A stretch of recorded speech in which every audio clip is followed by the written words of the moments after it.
They said love was eternal, but Xiao Zhan had learned early that eternity was fragile, especially when written by human hands. Still, on that rainy morning in Beijing, as ink bled softly into the fibers of his notebook, he dared to ask the question that would haunt the rest of his life: can love survive when it exists only as words? The literary world knew Xiao Zhan as a phenomenon. A best-selling novelist with a smile gentle enough to disarm critics and eyes sharp enough to see through lies, he was famous for writing love stories that felt painfully real. Readers cried, laughed, and fell in love through his words. What they didn't know was that every line he wrote was borrowed from his own wounds, every romantic confession echoing a love he had never dared to claim. That morning, his latest manuscript lay unfinished on the desk, the title written but crossed out again and again. Love at the tip of the pen.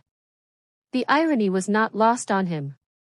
He laughed softly, a humorless sound, because he knew better than anyone how dangerous a pen could be.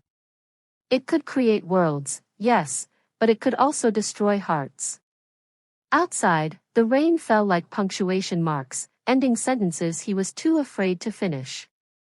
Writer's block, a voice teased from behind him. Xiao Zhan didn't need to turn around to know who it was.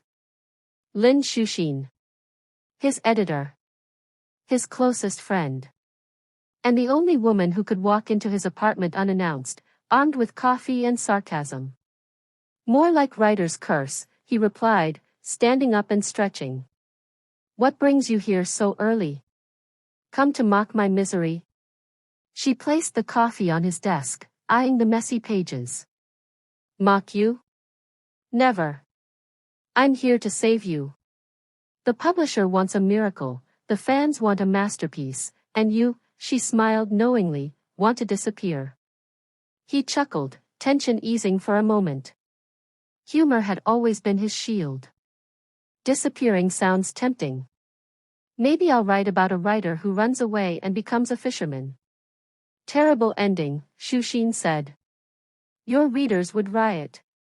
What she didn't say was what lingered between them, that every time Xiao Zhan joked, he was hiding something deeper, something unfinished, like the story of his own heart. Years ago, before fame, before awards, before the world learned his name, Xiao Zhan had been just another struggling writer, scribbling poetry in cafes and submitting manuscripts that were politely rejected.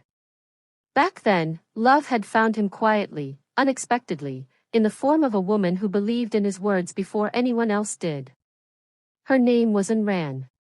She had been a journalist, curious and fearless, always chasing stories others were too afraid to touch. They met by accident, or so it seemed. Her notebook fell, his pen rolled, and somewhere between apologetic smiles and shared laughter, something irreversible began. Ayn Rand loved the way Xiao Zhan listened. He loved the way she challenged him. They argued about art, laughed about nothing, and dreamed about everything. For the first time, Xiao Zhan believed love could be more than a metaphor. Until the day she disappeared. No goodbye. No explanation. Just silence. The memory still tightened his chest, even now. He pushed it aside, forcing a smile as Xuxin tapped his manuscript. So, she said lightly, what's this one about? He hesitated. About a writer who falls in love with someone he can only reach through words. Xuxin raised an eyebrow. That sounds dangerously personal. All good stories are, he replied. What he didn't tell her was that this story wasn't fiction at all. Because late at night, when the city slept and his humor faded, Xiao Zhan wrote letters he never sent. Letters addressed to Ayn Rand. Letters filled with questions, apologies, and confessions that had no place in the real world. He told himself it was harmless, a way to cope. After all, she would never read them. Until one night, everything changed. It began with an email. No subject. No introduction. Just one line. I've been reading your letters. Xiao Zhan stared at the screen, his heart pounding so loudly he was sure the neighbors could hear it. His hands trembled, laughter bubbling up in disbelief. This is ridiculous, he muttered. A prank. But the email continued. You always wondered if love could survive through words. I'm still here. Are you brave enough to write the truth this time? He laughed again, this time louder, almost hysterical. Humor was easier than fear. But deep down, he knew. No one else could have written that. And Ran was alive. And she knew everything. Shock gave way to anger, then longing, then an emotion so raw it left him breathless. He replied without thinking, fingers flying across the keyboard. Where are you? The response came quickly. If I told you, the story would end too soon. Tension wrapped around him like a noose. He felt like a character trapped in his own novel, chasing a mystery he had once loved. The emails continued over days, then weeks. They spoke through riddles, memories, and half-jokes that made him laugh and ache at the same time. She teased him about his fame. He teased her about her dramatic exits. Humor danced with pain, each message a small explosion of emotion. And slowly, dangerously, he fell in love with her all over again. But Ayn Rand wasn't just playing games. Through their conversations, Xiao Zhan began to realize she was hiding something. Her words carried urgency, fear masked by wit. She asked questions about his books, his influence, the power of stories. Do you think words can change reality? She once wrote. They already have, he replied. They changed me. She didn't answer for a long time after that. When they finally agreed to meet, the city felt unreal. Xiao Zhan arrived at the cafe early, heart racing, rehearsing jokes in his head in case emotion overwhelmed him. He planned to laugh, to tease her for disappearing, to pretend he wasn't terrified. But when Ayn Rand walked in, thinner, eyes sharper, smile softer, everything he had prepared fell apart. They stared at each other in silence. So, she said finally, breaking into a small smile. Still writing about impossible love? He laughed, a sound halfway to a sob. Apparently, I'm living it. Their reunion was not the explosion he had imagined. It was quiet, fragile, filled with pauses heavier than words. Over coffee gone cold, she told him the truth. She had uncovered a story years ago, a scandal involving powerful figures who manipulated media, silenced writers, and erased inconvenient voices. She had been threatened. Forced to disappear. And now? He asked. Now, she said, eyes steady, I need your help. The tension in the air was suffocating. Xiao Zhan realized the stakes were far higher than love. This was about truth, courage, and the cost of writing honestly. You want me to expose them? He asked. I want you to write, she replied. Because they can silence journalists. They can't silence stories. Fear and pride warred within him. Humor failed him this time. You know they'll come after me. She smiled sadly. They already are.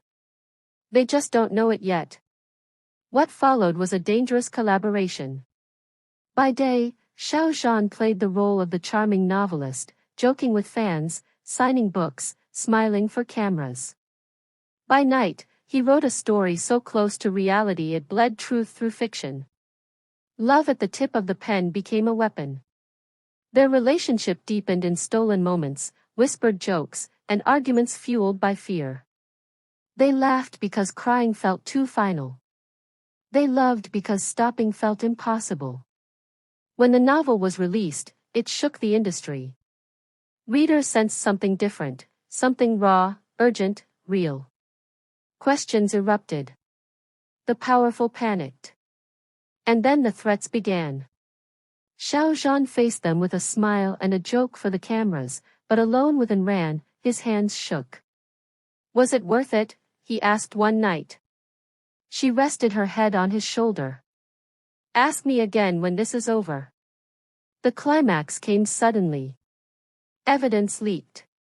Names were exposed. The story he wrote became the spark that ignited a wildfire of truth. The powerful fell. The silenced spoke. But victory came at a price. And Ran was hurt protecting him. Not fatally, but enough to remind them how close they came to losing everything. In the hospital, Xiao Zhan held her hand, tears finally winning. I should have told you I loved you more, he whispered. She smiled weakly. You wrote it enough times. I memorized every word. Months later, life settled into something quieter. Xiao Zhan wrote again, not to hide, not to fight, but to heal. His humor returned, softer now, gentler.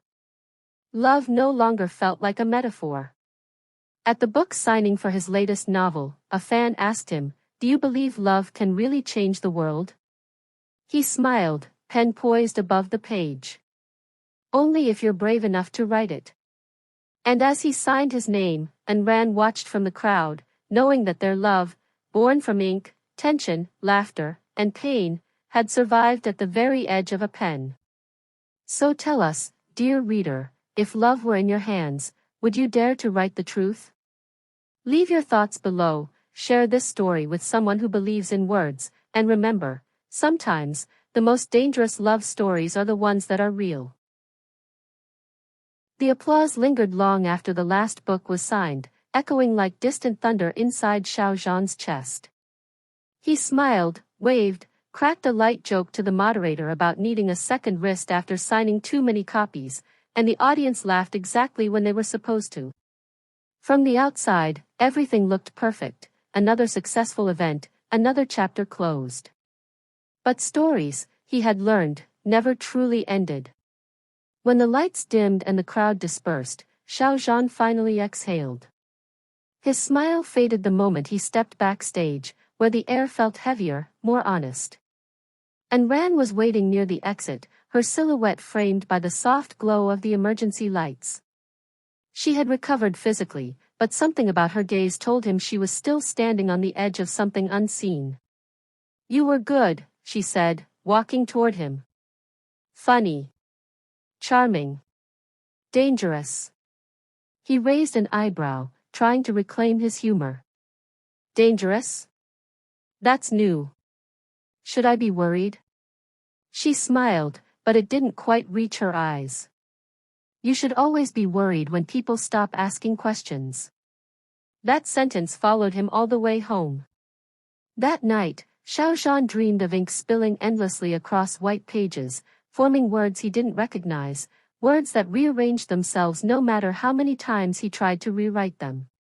He woke before dawn, heart racing, the familiar pull toward his desk impossible to resist.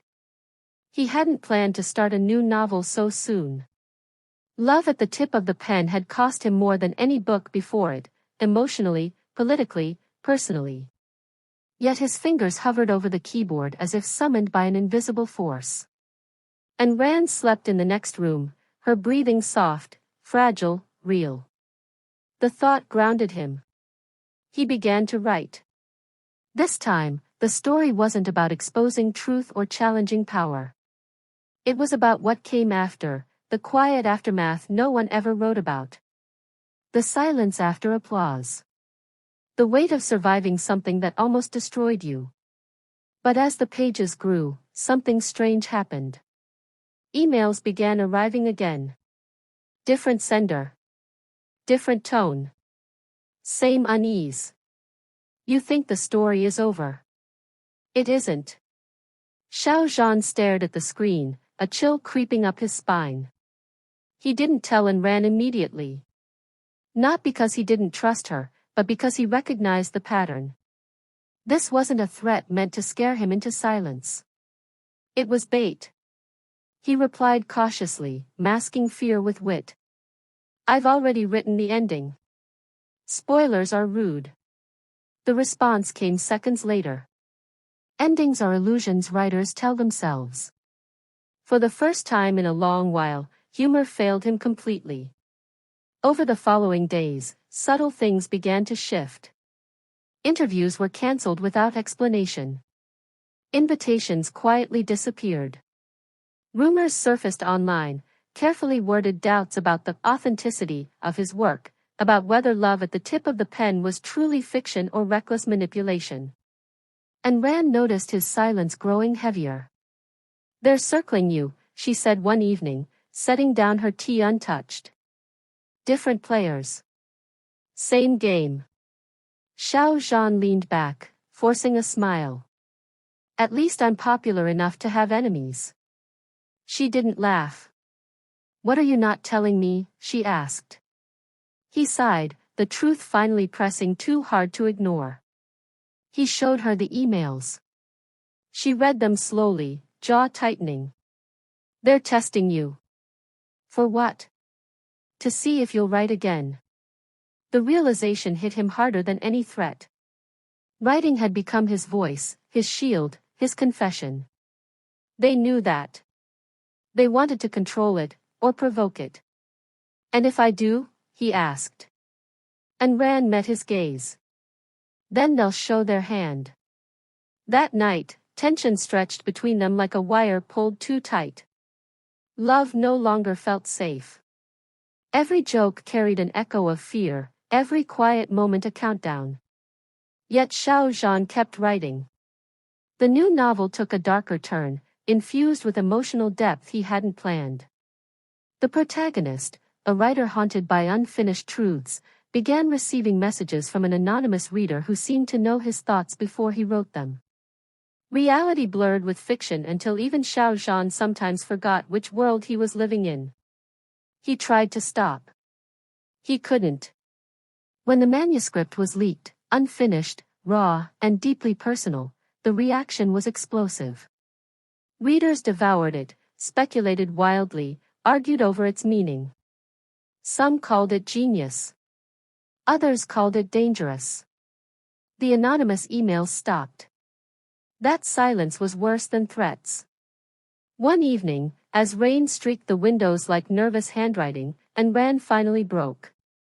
"I'm scared," she admitted, voice barely above a whisper. "Not of them. Of what this is doing to you." Xiao Zhan took her hands, his touch trembling. "Writing is the only way I know how to breathe." "And what if one day it kills you?" she asked. He had no answer. The breaking point came unexpectedly, disguised as opportunity. A prestigious international award committee announced Xiao Zhan as a finalist. Recognition on a global scale. Validation. Safety, perhaps. But the invitation came with conditions. A revised statement. A softened narrative. A suggestion to distance himself from controversial interpretations. "They want your voice," and Rand said bitterly. "Just not your truth." Xiao Zhan stared at the letter for a long time, then laughed, a quiet, broken sound. "So this is the real ending they want." That night, he rewrote the final chapter of his leaked novel. Not for publishers. Not for awards. For himself. He posted it online without announcement, without defense. A confession disguised as fiction. A love letter to courage. A farewell to fear. By morning, the world was on fire. The award nomination was withdrawn.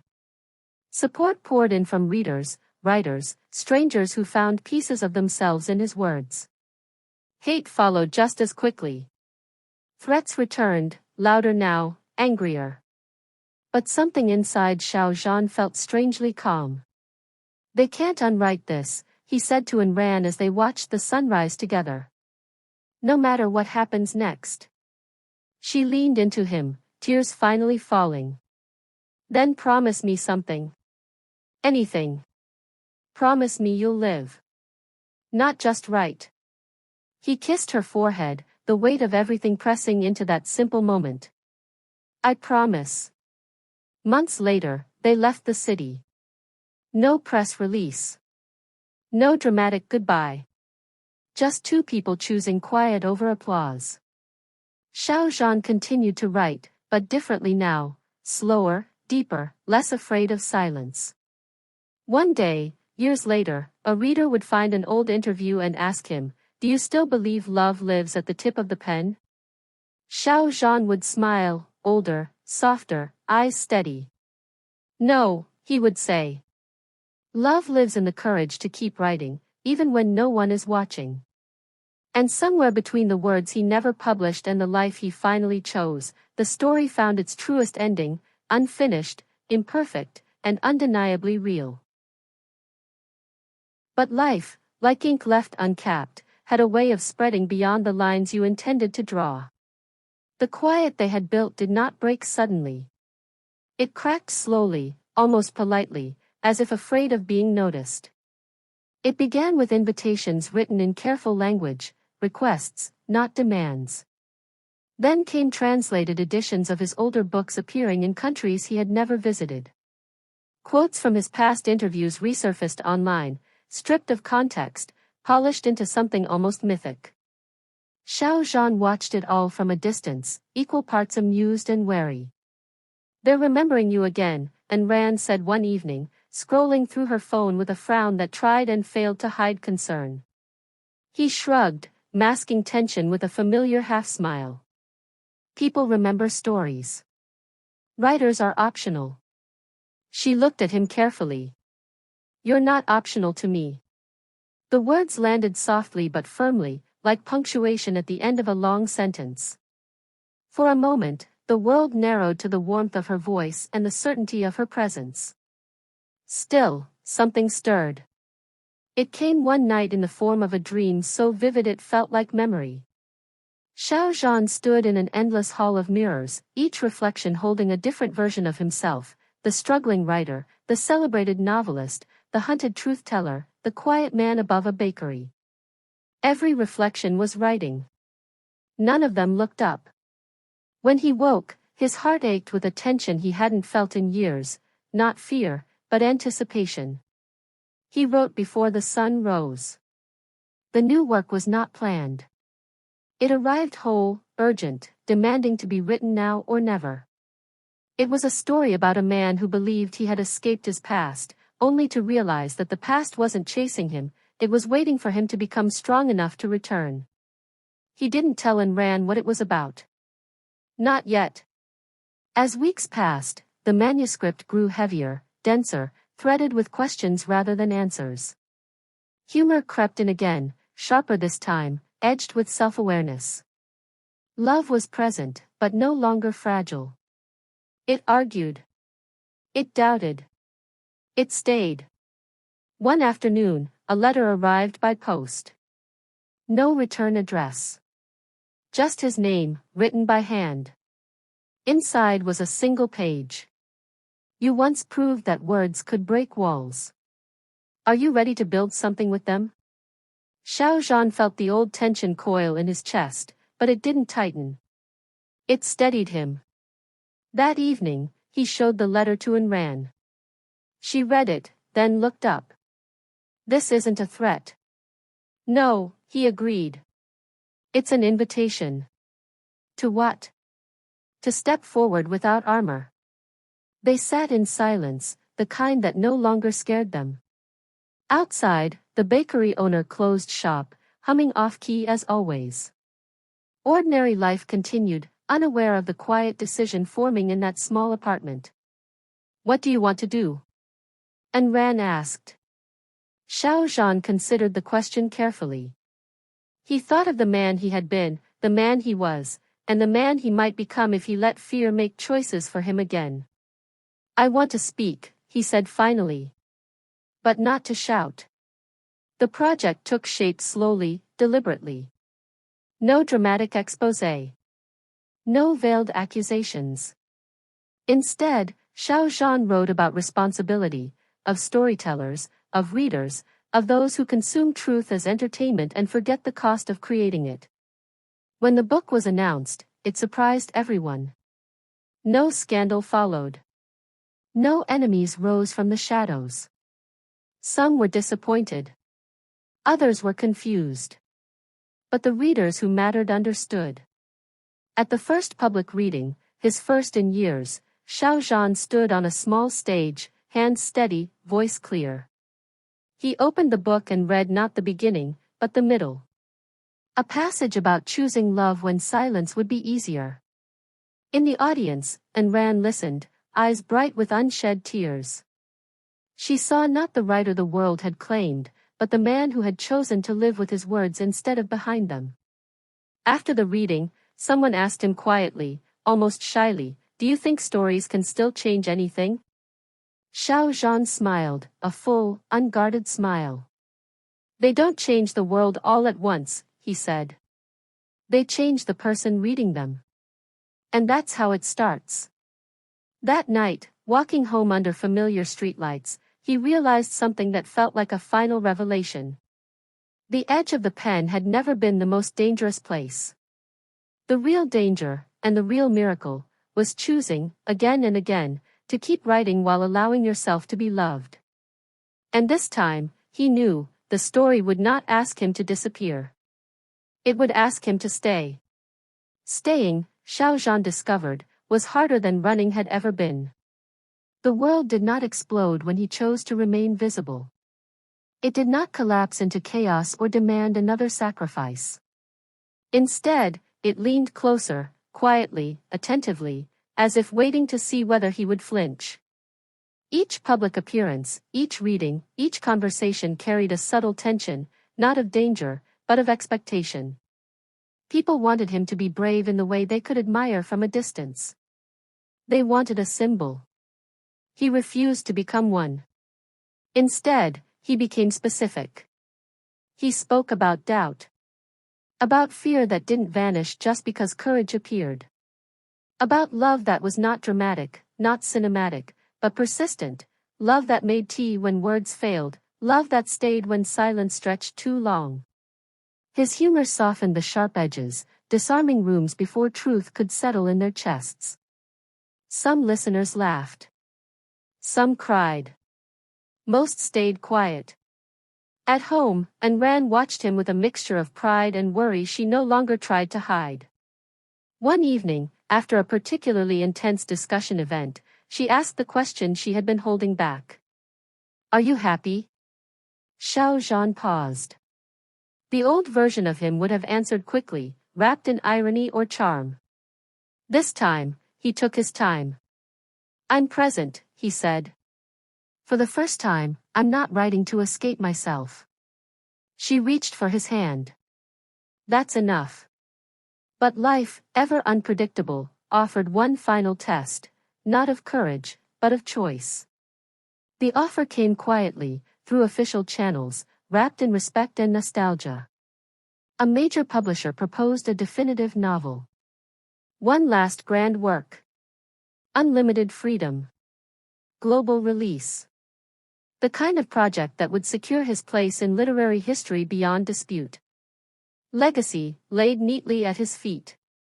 Xiao Zhan read the proposal alone, late at night, while the city slept.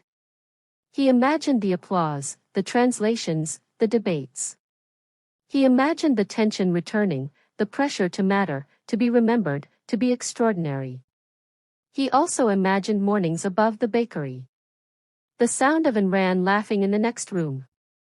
The letters he wrote without an audience. The quiet truth he had finally learned to protect. At dawn, he closed the document without replying. Later that day, he told Ayn everything.